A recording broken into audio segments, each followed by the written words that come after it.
All right, welcome back, everyone. Today, we are unpacking a topic that is absolutely foundational for anyone involved in managing major projects, and that is navigating construction delays. We're going to be looking at this through the lens of the Society of Construction Law's highly respected framework. I am genuinely thrilled to guide you through this explainer because what we're looking at today, it isn't just theory. It is an immensely powerful toolkit that is literally used to save projects from derailing entirely. So it really comes down to the million-dollar question, doesn't it? Who pays when construction stalls? If you've spent any time at all in the industry, you know the universal pain point of delayed projects. I mean, when the schedule slips, the financial losses can just be massive. And unfortunately, that often leads to really bitter, protracted disputes between contractors and clients. Everyone immediately starts pointing fingers.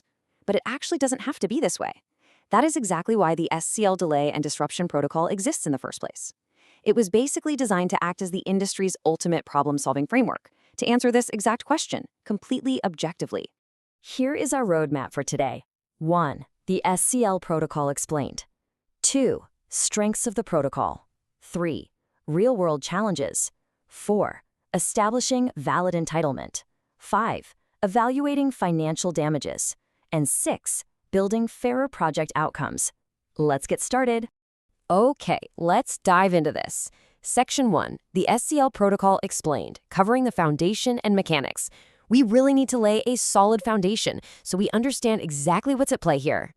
Before we get too far into the weeds, let's ground ourselves with a core definition, an extension of time, or an EOT. This is the formal approval of additional time to complete a project. The second edition of the SCL protocol, which was published back in February 2017, really zeroes in on this concept. Its primary aim is to provide incredibly practical guidance on how to handle situations where one party is seeking an EOT, or perhaps they're looking for compensation for the additional time and resources they had to expend just to get the job done. The overarching goal here is incredibly pragmatic, to facilitate resolution and prevent unnecessary disputes. I really want to stress that the SCL protocol is not just some dry academic document that sits on a shelf. It's a dynamic, essential toolkit. It provides principled guidance that encourages totally proportionate measures for dealing with delays. So whether you're building a single-story commercial space or a massive, complex infrastructure project, this protocol is designed to help you avoid disputes.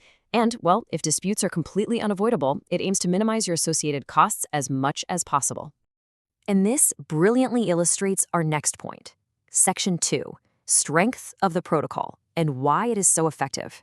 Let's look at the specific pillars that actually make this framework work. The protocol relies on 5 really key pillars. First up, it offers a structured methodology.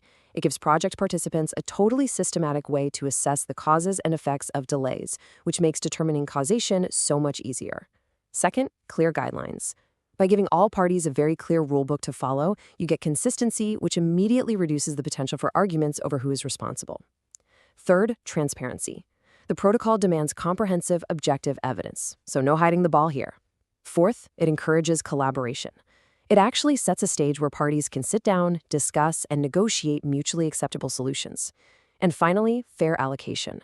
By carefully assessing how multiple events interact, it leads to a much fairer, more accurate allocation of responsibility based entirely on objective evidence. However, as much as we all love a good structure, we have to acknowledge that while the protocol is incredibly strong in theory, it inevitably meets some friction when applied to the messy, unpredictable realities of a live construction site. And that brings us to Section 3, Real-World Challenges, looking at friction in application. On one side, we have the perfect world design of the ideal SCL framework. It's structured, it's clear, and it's transparent. But on the other side, we have the real-world reality. Very often, we are dealing with incomplete records. And honestly, if you don't have accurate data, establishing causation becomes incredibly difficult.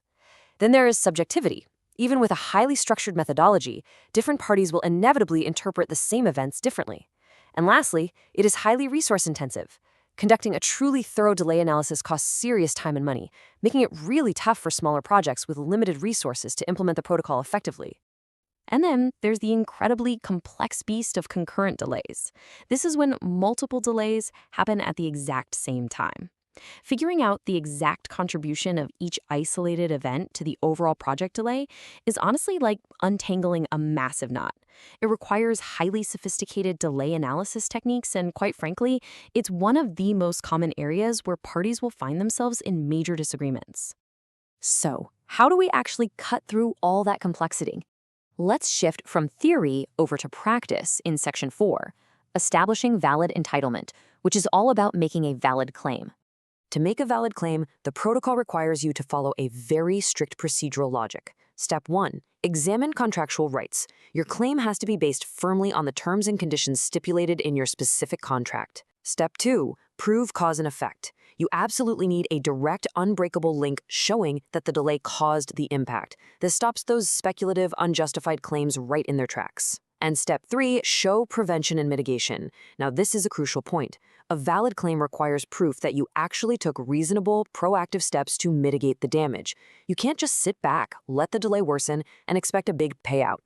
Now, what's really interesting about this next part is how we actually calculate the financial fallout.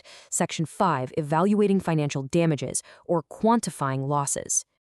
When it comes to the financial fallout, the protocol demands a totally comprehensive assessment. You aren't just looking at one piece of the puzzle here. You must consider both direct and indirect costs. This means quantifying extended labor costs, the cost of keeping expensive equipment on site way longer than planned, the hard-to-measure but very real loss of productivity, and of course the additional overhead expenses that just keep stacking up day by day. By doing this methodically, the protocol ensures that claimed damages are well substantiated and strictly based on actual financial losses. It completely removes the guesswork from the equation.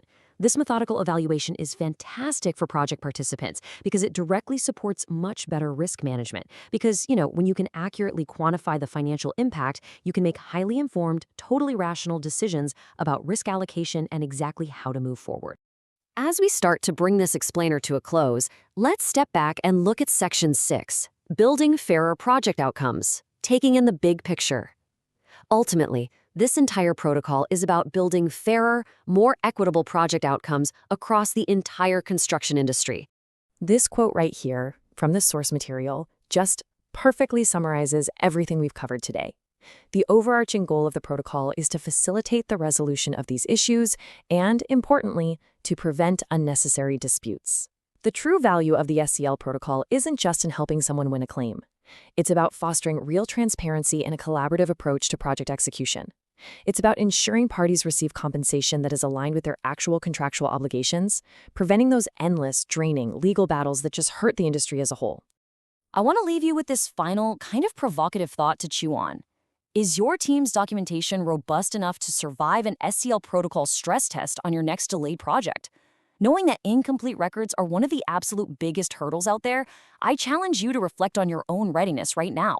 Because, let's be real, in the world of construction, it is never a matter of if a delay will happen, but when. Thank you so much for joining me for this explainer, and keep learning. All right, well,